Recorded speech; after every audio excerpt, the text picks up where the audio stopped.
स्वागत है आप सभी का आपके अपने चैनल एकलव्य एजुकेशन सेंटर के इस नए वीडियो में।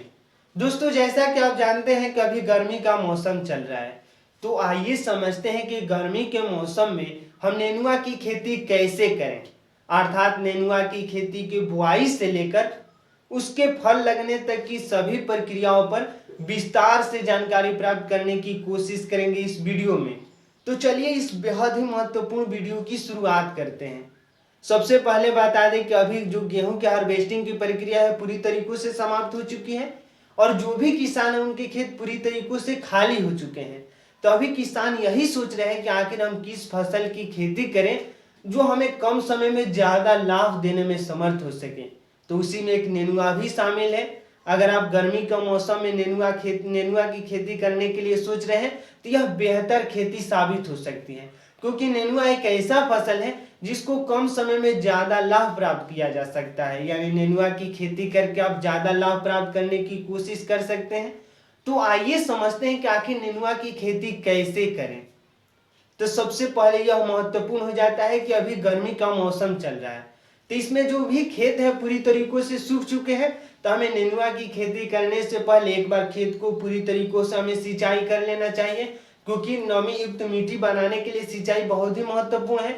अगर सिंचाई कर लेते हैं और उसके बाद जुताई की प्रक्रिया अगर संपन्न होती है तो निश्चित तौर पर जो भी मिट्टी है वो मुलायम हो जाएंगी। उसके तुरंत बाद हमें मेड़ लगा देना है, क्योंकि गर्मी का मौसम है। अगर मेड़ नहीं लगाते हैं तो सिंचाई करने के दौरान हमें काफी कठिनाइयां हो सकती है। तो इस तरह से हमें मेड़ लगाना है और मेड़ लगाने के तुरंत बाद हमें नेनुआ की फसल को बो देना है, यानी रोपण की प्रक्रिया पूरी तरीकों से समाप्त कर देना है। और लगभग 10 से 15 दिन बाद नेनुआ पौधे के रूप में आपके सामने उत्पन्न हो जाएगा। और जैसे ही वह पौधे के रूप में आएगा तो उसमें तमाम तरह के कीटाणु लगने लगते हैं। तो इस तरह से हमें खाद के साथ साथ कीटनाशक दवाओं का छिड़काव करना है और उसके तुरंत बाद हमें सिंचाई कर देना है, क्योंकि खाद देंगे अगर सिंचाई नहीं करेंगे तो गर्मी का मौसम है, अगर सूखने की जो प्रक्रिया है काफी तेज हो सकती है। तो इस तरह से हमें खाद कीटनाशक दवाओं का छिड़काव के साथ साथ सिंचाई बेहद ही महत्वपूर्ण है। तो इस तरह से हम इस प्रक्रिया को कर लेंगे, यानी 10 से 15 दिन बाद हमें खाद के साथ साथ सिंचाई निश्चित तौर पर कर लेना चाहिए। और उसके बाद लगभग 1-2 महीने बाद पुनः हम एक बार खाद देकर सिंचाई कर देंगे तो निश्चित तौर पर उसमें ग्रोथ देखने को मिल सकता है। यानी हमारे नेनुआ के जो पौधे हैं काफी तरीकों से यानी काफी तेजी से ग्रोथ करेंगे और निश्चित तौर पर लगभग 60 से 65 दिन बाद उस नेनुआ के फसल में फूल लगना शुरू हो जाते हैं। यानी लगभग 60 से 65 दिन के बाद आप नेनुआ की फसल से लाभ प्राप्त करना शुरू कर देंगे। यानी जैसे ही वह फूल लगना शुरू कर देगा तो हमें निश्चित तौर पर एक बार पुनः कीटनाशक दवाओं का छिड़काव करना बेहद ही जरूरी है, क्योंकि अगर कीटनाशक दवाओं का छिड़काव नहीं करते हैं तो जो भी फूल लगे होते हैं नेनुआ की फसल पर वो पूरी तरीकों से खत्म हो सकते हैं। तो इसलिए हमें कीटनाशक दवाओं का निश्चित तौर पर छिड़काव करना चाहिए।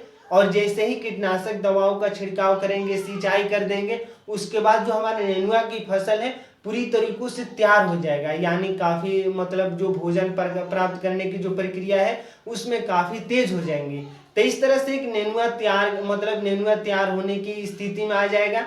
तो इस तरह से यह कुछ प्रक्रियाएं हुई, यानी बेसिक यह जानकारी हुई नेनुआ की खेती से जुड़े। अगर वीडियो अच्छा लग रहा है, कुछ सीख पा रहे इस वीडियो के माध्यम से, तो हमारे चैनल को कर दीजिए सब्सक्राइब, ताकि हमारे द्वारा अपलोड किया गया हर वीडियो आपके पास सबसे पहले पहुंच जाए और हम तथा हमारी टीम भी उत्साहित महसूस करे कि आपके लिए हम कुछ अच्छा कार्य कर रहे हैं।